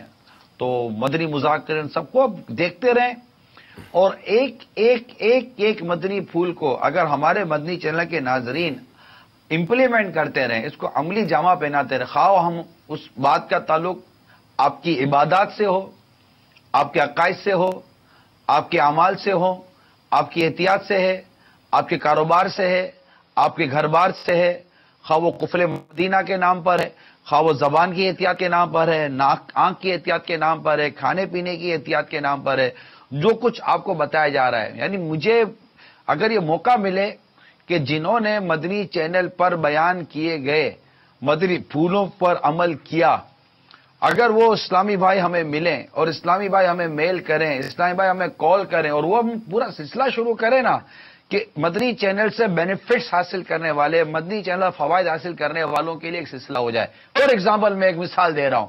اب آپ ان سے پوچھیے گا آپ کو یہ فائدہ کیسے ہوا، آپ کو کاروبار میں فائدہ کیسے ہوا، آپ کے گھر میں محبت کیسے پیدا ہو گئی، آپ کس طرح مطلب کہ عبادت میں آپ کا اضافہ ہوا، کس طرح مطلب آپ کے عقائد درست ہوئے، کس طرح آپ کے اعمال درست ہوئے، وہ بتائیں گے کہ ہم نے یہ سنا عمل کیا، ہم نے سنا عمل کیا، ہم نے سنا عمل کیا. کیونکہ کتابوں میں لکھا ہے کہ علم جو ہے نا، علم یہ عمل کو پکارتا ہے، علم یہ عمل کو پکارتا ہے. اگر عمل جواب دے تو علم رہتا ہے، اگر عمل جواب نہ دے تو علم چلا جاتا ہے. ہمارے یہاں عمل کی بہت کمی ہے. اب ایسے کئی سلسلے ہم نے کیے ہیں. وہ شارٹ سرکٹ کا باقاعدہ ایک سلسلہ کیا تھا کہ یار وہ تاروں کو الگ، وہ ننگی تارے پلک میں لگا دیتے ہیں، پھر اوپر سے ماچس کی تلی اندر ڈال دیں گے، ماچس کا تنگا اندر ڈال دیں گے. وہ پلک نہیں خرید سکتے، یقین مانے پلک تک نہیں خرید سکتے. کھلے تار لٹک رہے ہوتے ہیں، بلب لٹک رہے ہوتے ہیں، اور جناب جو کچھ بولو وہ ہو رہا ہوتا ہے. بس رہنا ہے گھر کے اندر، چاہے آگ لگے یا مطلب کہ گھر کی دیوار گرے. گھر کی دیواریں کریک ہوئی ہوتی ہیں، ٹوٹی ہوئی ہوتی ہیں، نہیں درست کروا رہے ہوتے. اتنے مطلب کہ مینٹیننس پرابلم ہوتے ہیں ہمارے یہاں، اور یہ بڑھتے ہیں. اگر آپ درست نہیں کراتے تو یہ مینٹیننس پرابلم آپ کے بڑھ جاتے ہیں. البتہ عرض کرنے کا مقصد یہ ہے کہ جو بیان کیا جا رہا ہے اس کو عمل کرنے کی کوشش کی. اللہ تعالیٰ نے چاہا تو مدینہ مدینہ مدینہ مدینہ ہو جائے گا. تو یہ شروع کے اسباب تھے اور یہ چلتا رہے گا. یہ ایشوز کم نہیں ہیں، اور بہت سارے موضوعات ہیں. اچھا حاجی صاحب، میں یہاں عرض یہ کر رہا تھا کہ ابھی جیسے آپ نے ماشاءاللہ اس حوالے سے تو مدنی پھول ارشاد فرمائے ہیں کہ احتیاط کرنی چاہیے، جو بتایا جا رہا ہے اس پر عمل کرنا چاہیے. میرے ذہن میں ایک بات آئی تھی، کئی ہو سکتا ہے ناظرین یہ سوچ رہے ہیں یار دیکھنے میں پیسے تھوڑی لگتے ہیں، سننے میں پیسے تھوڑی لگتے ہیں، کام کروانے میں تو پیسے لگتے ہیں، پلک چینج کروانے میں پیسے لگتے ہیں، دیوار صحیح کروانے میں پیسے لگتے ہیں، اور دیگر آلات صحیح کرانے میں پیسے لگتے ہیں. دیکھنے میں پیسہ نکالتے ہوئے پریشانی ہوتی ہے. اس کا کیا حال ہے؟ یہ ایسا کیوں ہوتا ہے؟ پیسہ کیوں نہیں نکلتا؟ اصل میں واقعی پلک لگائیں گے تو پیسہ لگے گا، آپ یہ نلکا صحیح کرائیں گے تو پیسہ لگے گا، پائپ صحیح کرائیں گے تو پیسہ لگے گا. آپ کا کہنا درست ہے، مگر میں آپ کو ایک عرض کرتا چلو، علاج کرائیں گے تو پیسہ لگے گا، ٹیوب لگائیں گے تو پیسہ لگے گا، میڈیکل اسٹور پہ جائیں گے تو پیسہ لگے گا، ڈاکٹر کی لائن میں بیٹھیں گے تو پیسہ لگے گا، ہسپتال میں جائیں گے تو بھی پیسہ لگے گا. جب ہسپتال کا اتنا بڑا بل آئے گا تو بھی پیسہ لگے گا، ٹیسٹ کروانے جائیں گے تو بھی پیسہ لگے گا، یہ مطلب کہ وہ ڈرپیں چڑھیں گی نا تب بھی پیسہ لگے گا. اللہ نہ کرے اگر گھر جل گیا نا دوبارہ رنگ چونا کرنا ہے تو تبھی پیسہ لگے گا. اللہ نہ کرے کچن کی لکڑیاں جل گئیں، پائپ جل گیا، چولہا جل گیا، یہ جل گیا نا تو بھی پیسہ لگے گا. تو یہ تو وہ چیزیں جو پیسہ لگے گا تو صحیح ہو جائے گا. اللہ نہ کرے آپ کے بچے کا جل کے انتقال ہو گیا تو کون سا پیسہ اس کو بچا لے گا. اللہ نہ کرے آپ کے جسموں پر جو جلنے کی وجہ سے جو نشان ہو جائیں گے وہ پھر بعد کا نیٹ ٹیوبوں سے جاتے ہیں، وہ کسی بھی اسے ٹریٹمنٹ سے نہیں جاتے. اس کے لیے پھر کون سا پیسہ لگے؟ تو ان جگہوں پر جہاں ہم کہہ رہے وہ جو پیسہ لگے گا نا وہ بڑا دکھ کے ساتھ لگے گا، وہ بڑی تکلیف کے ساتھ لگے گا، اور بہت ستا کر لوگ مطلب یہاں پیسے لیتے ہیں. علاج کتنا مہنگا ہو گیا ہے، ڈاکٹر کی فیس کتنی مہنگی ہو گئی ہے. ڈاکٹر فیس الگ لیتا ہے، اس کی فیس گئی مثال کے طور پر 500 روپے تو ڈاکٹر صاحب نے فیس لے لی، 500 روپے فیس لی. 500 روپے فیس لینے کے بعد ڈاکٹر صاحب نے 500 روپے کی دوائی لکھ دی. 500 روپے کی دوائی لکھنے کے بعد اب ڈاکٹر صاحب نے جناب 5000 روپے کے ٹیسٹ لکھ دیے. یہ ٹیسٹ کروانے کے بعد پھر کہا کہ جناب 1 ہفتے کے بعد آپ واپس آئے گا. 1 ہفتے کا واپس آئیں گے تو پھر دیکھنے کے بعد پھر 4 ٹیسٹ اور چلیں گے، 2 دوا اور چلے گی. یوں کرتے کرتے پھر آخر میں ہوگا کہ آپ کو اسپتال میں 4 دن کے لیے ایڈمٹ ہونا پڑے گا. میں سب ڈاکٹروں کا نہیں کہتا، بعد ایسے ڈاکٹر ہوتے ہیں جن کو پاس کوئی مطلب کہ وہ لوگوں کی ہمدردی کا ایسا خاص جذبہ نہیں ہوتا. میں صرف ان کو کہہ رہا ہوں، اس لیے عموماً بعضوں کا ڈاکٹر صاحب بھی کہتے ہیں کہ یار یہ ہم کو کیوں اتنا مطلب بولتے. بات آپ کو بولنے کی نہیں ہے، مجھے بتائیے کہ ایسا کون سا شعبہ جس کے اندر برائی نہیں ہوتی. الحمدللہ مدنی چینل پر جو وہ مطلب جو الٹے سیدھے جو جعلی قسم کے عاملین ہوتے ہیں، جعلی قسم کے جعلی پیر بنے ہوئے ہوتے ہیں، جو مذہب کے نام پر لوگوں کو لوٹ رہے ہوتے ہیں، مدنی چینل پر ان کو بھی بولا جاتا ہے. لیکن ہم آئیڈینٹیفائی نہیں کرتے، ہم پوائنٹ آؤٹ نہیں کرتے کہ یہ کر رہا ہے، یہ کر رہا ہے، یہ کر رہا ہے. ہم تو شعبے پہ بات کر رہے ہوتے ہیں. تو کیا میڈیکل والے ڈاکٹر نہیں جانتے کہ ان کے شعبوں کے اندر بددیانت لوگ اور اس طرح لالچی لوگ شامل ہو چکے ہیں جو صرف پیسہ کمانے کے لیے اور اپنا مطلب کہ وہ کر رہے ہوتے ہیں اور جھوٹ بول رہے ہوتے ہیں، غلط بول رہے ہوتے ہیں. بس چلو پراپر صحیح ڈائریکشن میں کہ ڈاکٹر بھی جانتے ہیں کہ یار مہنگائی بہت ہے، سب جانتے ہیں، لیکن کیا کرے، مجبوری ہے، پریشانی کا علاج زیادہ، علاج مہنگا ہو گیا ہے. تو ایک چلے کہ الگ ٹاپک ہے. تو عرض کرنے کا مقصد یہ کہ پھر جب ڈاکٹر جو مطلب کہ وہ لے کر بیٹھا ہوگا، یہ کانٹا چاقو لے کر نہیں بیٹھے ہوتے، آڑی لے کر بیٹھے ہوئے ہوتے ہیں، ہاں یہ پورے کا پورا کاٹ رہے ہوتے ہیں، پھر کیا کریں گے؟ تو اس تکلیف اور اس دکھ سے بچنے کے لیے آپ کو کہا جاتا ہے کہ یہ چیزیں کر لیجئے. یہ مطلب کہ آپ مطلب کا مرغی بچانے کے لیے جا رہے ہیں یا آپ کا بکرا چلا جائے گا. ہم آپ کو کہہ رہے ہیں انڈا خرچ کر لو، تو ورنہ تو آپ کی مرغی پوری کاٹنی پڑے گی. ہم تو ویسے ہی آپ کو مطلب کہ ایک نارمل ایک مدنی مشورہ دے رہے ہیں، آپ نہ مانیں، آپ کی مرضی ہے. انشاءاللہ مانیں گے حاجی صاحب، انشاءاللہ. ہم آپ کو کہتے ہیں کہ بجلی کم استعمال کیجئے، آپ نہ مانیں، بل کون دے گا؟ میں تھوڑی دوں گا. مدنی چینل کے ذریعے تھوڑی کو آپ کا بل پیمنٹ کیا جائے گا. جب بل آئے اتنا مہنگا بل ہے، یہ جناب لوٹ رہے ہیں. پر لوٹ نہیں رہے بھائی، آپ نے لائٹیں جلا کر رکھی تھی. نہ اندر کی لائٹیں بند کر دو اور باہر کی لائٹیں بند کر دو. باتھ روم سے نکلنے کے بعد ساری رات آپ کے باتھ روم کی لائٹ جلی رہی، آپ کو پتا چلا؟ کچن کی لائٹ جلی رہی، آپ کو پتا چلا؟ وہ کیا کر رہے ہیں؟ ہم تو بہتر کو سمجھاتے تھے بھائی نہیں کرے، ضرورت کی لائٹ استعمال کریں. اور ڈاکٹر صاحب نے اتنا بڑا بل دے دیا، احتیاط کرتے. میڈیکل والے اتنا بل دے دیا. بھائی لیبورٹری ٹیسٹ اتنا بڑا، وہ خون نکالتا ہے، خون کے ساتھ ساتھ آپ کے پیسے بھی نکل رہے ہوتے ہیں. یہ سب آپ کو سمجھاتے ہیں مدنی چینل پر، اور سمجھاتے رہیں گے انشاءاللہ اللہ کی رحمت سے سمجھاتے رہیں گے. آپ نہ سمجھے تو ٹھیک ہے، مگر یہ نہیں کہہ سکتے کہ کوئی سمجھا نہیں ہے. سمجھنے والے سمجھتے ہوں گے اور عمل کرنے والے عمل کرتے ہوں گے. الحمدللہ. کہ سمجھانا فائدے سے خالی نہیں ہے. ہمیں ہمارا رب فرما چکا وَذَكِّرْ فَإِنَّ ذِكْرَ تَنْفَعُ الْمُؤْمِنِينَ. تو سمجھاؤ کہ سمجھانا، اور سمجھاؤ کہ سمجھانا مسلمانوں کو فائدہ دیتا ہے. اور انشاءاللہ تعالی اگر اچھی نیت سے ہم سمجھائیں گے، اچھی نیت سے بتائیں گے، اللہ کی رحمت سے ہمارا ثواب کہیں بھی نہیں گیا. اگر آپ اچھی نیت سے سن رہے ہوں گے تو آپ کا ثواب کہیں نہیں گیا، بلکہ آپ آگے بڑھائیے، آپ اس کی نیکی کی دعوت عام کیجئے. مدنی چینل لوگ جتنا زیادہ دیکھیں گے انشاءاللہ تعالی گھر میں، ظاہر میں، باطن میں، سوسائٹی میں، ماحول میں اللہ کی رحمت سے فرق آئے گا. حاجی صاحب یہاں پر ایک سوال بھی میں آپ کے سامنے پیش کروں گا، کیونکہ مدنی چینل کے ناظرین آپ کو دیکھ رہے ہیں. آپ ماشاءاللہ ساؤتھ افریقہ کے سفر پر ہیں مدنی قافلے میں، تو وہاں کے حوالے سے بھی کچھ آپ بیان فرما دیں، مدنی پھول دے دیں. جب تک کورس کا سلسلہ اگر ہے تو وہ بھی انشاءاللہ شامل کر لیا جائے گا.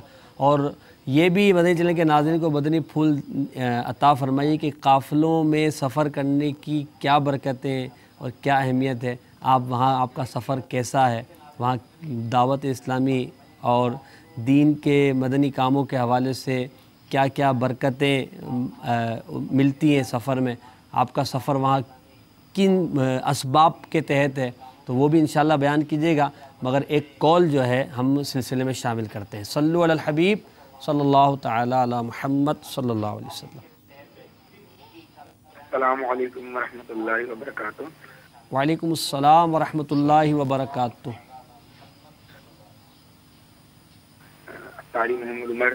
ایسا کیوں ہوتا ہے؟ میں بے شمار معاشرتی برائیوں کے حوالے سے اصلاح کی جاتی ہے اور نہایت مفید مدنی پھول دیے جاتے ہیں. میرا ایک اہم موضوع اس کے حوالے سے حدیث پاک کا واقعہ بیان کیا گیا، قرض لینا اور دینا. اس کے حوالے سے میری گزارش ہے کہ مدنی پھول ہے، کیونکہ قرض لینا جو ہے نا یہ بعض لوگوں کی عادت بن جاتی ہے اور بلا ضرورت یعنی ایک عادتاً اس کو اختیار کر لیا جاتا ہے.